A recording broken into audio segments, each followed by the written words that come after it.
Hello friends, welcome to my channel. आमार आरो एक भिडियोते तोमादेर अनेक अनेक स्वागत। तो आज के सकाल बेला तोमादेर साथे सब्जी देखिए ब्लगटा शुरू करछि।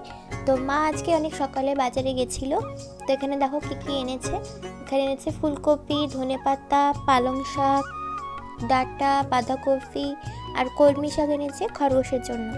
और एखाने देखो माछ एनेछे, एखाने এনেছে ট্যাংরা মাছ আর ফ্যাসা মাছ।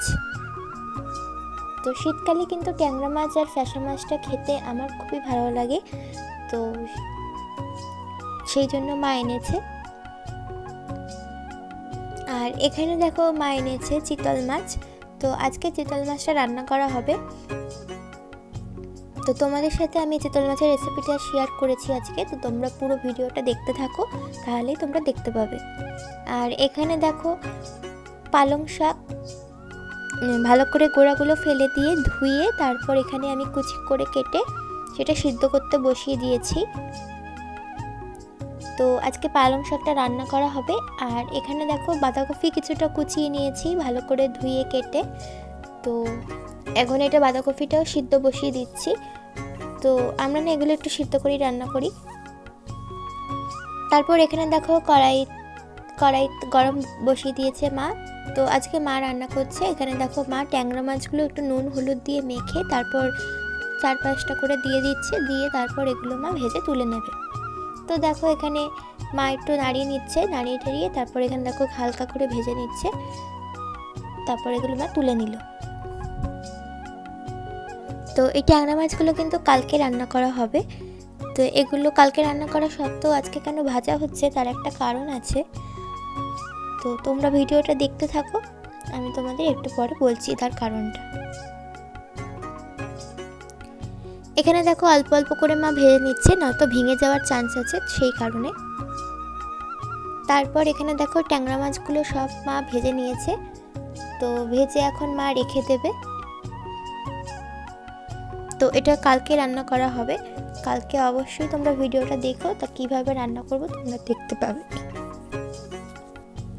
তারপর এখানে দেখো খয়রা মাছ বা ফ্যাসা মাছ যেটাই বলো, সেটা এখানে ভেজে নেওয়া হচ্ছে। নুন হলুদ দিয়ে মেখে রাখা হয়েছিল, ওটা ভেজে রাখা হচ্ছে। তো তোমাদেরকে বলি যে কেন ওই মাছগুলো কালকে রান্না করা সত্ত্বেও আজকে ভেজে রাখা হচ্ছে। তার কারণ হচ্ছে আমরা না ফ্রিজে মাছ ঢোকাই না, যেহেতু আমাদের বেডরুমে ফ্রিজ, তো সেই কারণে আমরা ফ্রিজে মাছ রাখি না। তো আমরা মাছগুলো একটু যেদিন আনা হয় বেশি মাছ, সেদিন মা একটু হালকা করে ভেজে তারপর এটা রেখে দেয় কালকের জন্য। তো এইভাবে রাখলে কিন্তু মাছটা নষ্ট হয় না। আর কাঁচা যদি রেখে দেয় তাহলে কিন্তু পরের দিন আর মাছ খাওয়া যাবে না। তো সেই কারণে হালকা করে একটু ভেজে রেখে দিলে আর পরের দিন আর নষ্ট হয় না। তো এখানে দেখো মা চিতল মাছগুলো ভেজে নিচ্ছে। তো তোমরা ভিডিওটা দেখতে থাকো, তাহলে দেখতে পাবে। এখানে দেখো সবগুলো চিতল মাছ মা ভেজে রেখে নিয়েছে।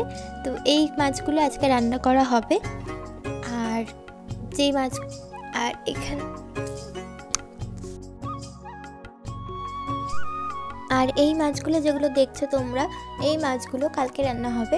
তো এখানে ফ্যাসা মাছ আছে আর দুটো চিতল মাছ মা তুলে রেখেছে, কারণ অত মাছ আমাদের আজকে লাগবে না। তো সেই কারণে আগের থালাটা থেকে মা দুটো মাছ এখানে তুলে রেখেছে। তো এখানে দেখো আবার মা কড়াইতে তেল বসিয়ে দিয়েছে। এখানে দিয়ে দিল কালো জিরে দিয়ে মা এখানে লঙ্কা চিড়ে রাখা আর একটু ছোটো ছোটো টুকরো করে রাখা কুমড়ো দিয়ে দিল। দিয়ে তারপর এর মধ্যে দিয়ে দিল নুন দিয়ে এবার ভালো করে একটু নাড়িয়ে নিচ্ছে, নাড়িয়ে একটু হালকা ভেজে নেবে। তো এটা একটু হালকা ভাজা হয়ে যাক, তারপর মা এর মধ্যে দিয়ে দেবে হলুদ।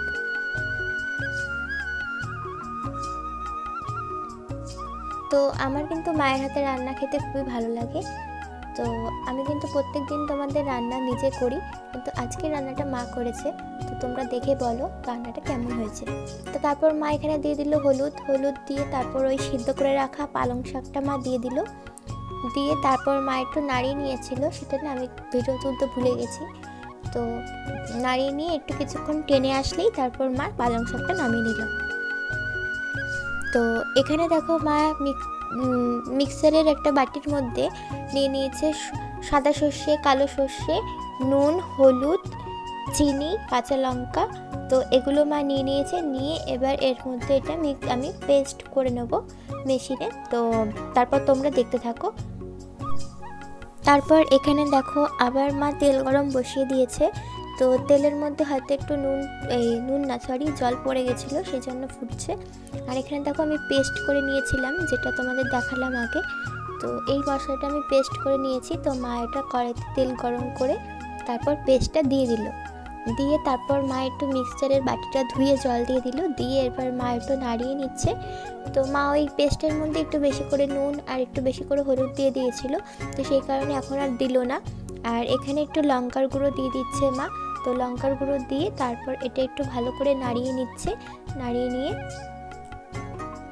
তারপর এটা একটু ফুটতে দিচ্ছে হালকা করে। তো হালকা করে এটা ফুটে কষে গেছে, তো কষানোটা হয়ে গেছে। আর দেখো কষানোর পর কালারটা দেখতে কতটা সুন্দর হয়েছে।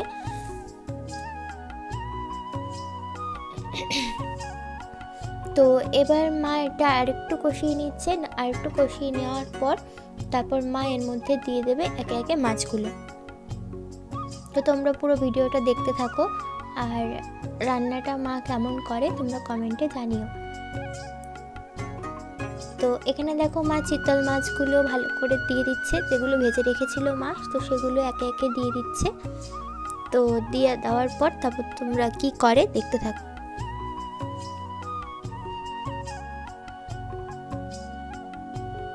তারপর মা এর মধ্যে একটু জল দিয়ে দিল, জল দিয়ে এবার একটু মা হালকা হালকা করে নেড়ে নিচ্ছে, যাতে বেশি নাড়াচ্ছে না, নয়তো ভেঙে যাবে। তারপর এই দেখো চিতল মাছের সর্ষে ঝালটা রান্না রেডি। তো মা উপর দিয়ে কটা চেরা কাঁচা লঙ্কা দিয়ে দিল। তো তারপর এখানে দেখো মা এখানে আবার কড়াইটা ধুয়ে তেল গরম বসিয়ে দিয়েছে, দিয়ে তারপর মা এখানে টুকরো করে রাখা আলুগুলো দিয়ে দিল, দিয়ে তারপর মা এখানে দিয়ে দিল নুন দিয়ে তারপর এটা একটু ভালো করে নাড়িয়ে টাড়িয়ে ভেজে নেবে। তো এটা মা রান্না করবে বাঁধাকপি। তো বাঁধাকপি রান্নাটা না আজকে তোমাদের সাথে পুরোটা দেখাইনি, তো তোমাদের সাথে অন্য কোনো দিন বাঁধাকপি রান্নাটা শেয়ার করব। তো এখানে দেখো মা ভাপিয়ে রাখা বাঁধাকপিটা দিয়ে দিল, দিয়ে এবার ভালো করে একটু নাড়িয়ে নিচ্ছে, নাড়িয়ে টেড়িয়ে তারপর এটা নামিয়ে নেবে। তো তোমাদের সাথে না পুরোটা দেখাতে পারিনি, তো আজকে যেটুকু দেখালাম সেটুকুই তোমরা দেখো। আর তোমাদের যদি বাঁধাকপির রেসিপিটা পুরোটা লাগে তা আমাকে কমেন্ট করে জানিও, আমি কোনো দিন দেখিয়ে দেবো। তো দেখো এখানে রান্না সব হয়ে গেছে, তারপর রান্নাঘরটাও মা পরিষ্কার করে নিয়েছে, তো সেটা তোমাদের দেখাইনি। আর আজকে রান্না হয়েছে চিতল মাছের সর্ষের ঝাল, এটা হচ্ছে বাঁধাকপির যে রান্নাটা করা হয়েছে সেটা, এটা তোমরা বাঁধাকপি সবজি বলতে পারো। আর এখানে দেখো এটা আগের দিন রান্না হয়েছিল ডাল, মূলো দিয়ে ধনেপাতা দিয়ে ডাল, তো সেটা এখানে রয়েছে। তো ডালটা না একটু বসে গেছিলো, তো সেই কারণে না একটু দাঁড়িয়ে নিলাম। আর এখানে দেখো রান্না করেছে মা পালং শাক। তো পালং শাকটার রেসিপিটা তোমাদের দেখাইনি, আগে দেখিয়েছি ভিডিওতে। তো এখানে দেখো মা আমার আবদারে আজকে কলা পাতা নিয়ে এসেছিলো, নিয়ে এসে এখানে দেখো আমাকে সুন্দর করে সাজিয়ে খেতে দিয়েছে, ভাত, মাছ, ডাল, তারপরে পালং শাক, বাঁধাকপি, নুন, কত সুন্দর লাগছে, কি সুন্দর করে সাজিয়েছে। তো চলো আমি এখন খেয়ে নিই। তো বন্ধুরা এখন অনেকটাই রাত হয়ে গেছে, এখন আমি সন্ধ্যায় পুজো দেব। তো আজকে সকাল থেকে তোমাদের সাথে কথা বলতে পারিনি, তো একটু তাড়াহুড়ো করে কাজগুলো করেছি। তো চলো এখন আমি সন্ধ্যার পুজো দিয়ে নেব। তোমরা ভিডিওটা পুরোটা দেখো, আর ভিডিওটা যদি ভালো লাগে তাহলে লাইক, শেয়ার, কমেন্ট, সাবস্ক্রাইব করে দেবে, আর পারলে শেয়ার করে দিও।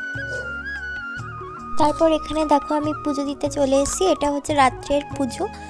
তো এখানে দেখো আমি সব ঠাকুরকে সকালবেলা ফুল দিয়ে সাজিয়েছিলাম, তো সেই ফুলগুলো এখন তুলে নিচ্ছি। আর এর আগে আমি কিন্তু ভোগও দিয়ে নিয়েছি, তো ভোগটা তোমাদের দেখাইনি। তো এখন দেখো সব একে একে সব ঠাকুরের ফুলগুলো তুলে নিচ্ছি। তো তোমরা ভিডিওটা পুরোটা দেখতে থাকো, তাহলে তোমরা দেখতে পাবে। তো দেখো আমি ফুলগুলো সব তুলে নিলাম, তুলে একটা টেবিলে রেখে দিলাম, এগুলো পরে ফেলে দেবো গাছের গোড়ায়।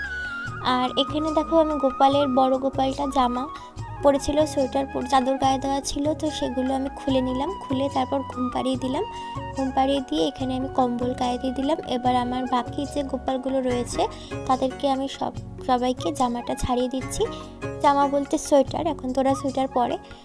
তো সবাইকে আমি ছাড়িয়ে দিলাম, দিয়ে তারপর এখানে দেখো বালিশও দিয়ে দিয়েছি, পাল বালিশ তো দিয়ে এরপর ঘুম পাড়িয়ে দিলাম। তো আজকের ব্লগটা এইটুকুই, কালকে দেখা হচ্ছে আবার নতুন একটা ব্লগে।